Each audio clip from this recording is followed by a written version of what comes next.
اولین کمپینگ تنهایی آتیش رو تونستم تنهایی درست کنم. بریم سراغ بقیه چیزا.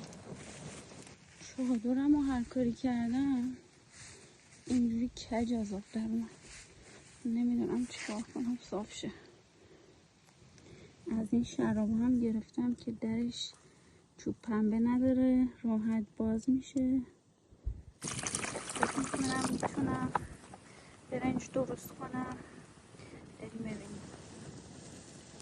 این برنجش قرقل میکنه یا نچه آتیش.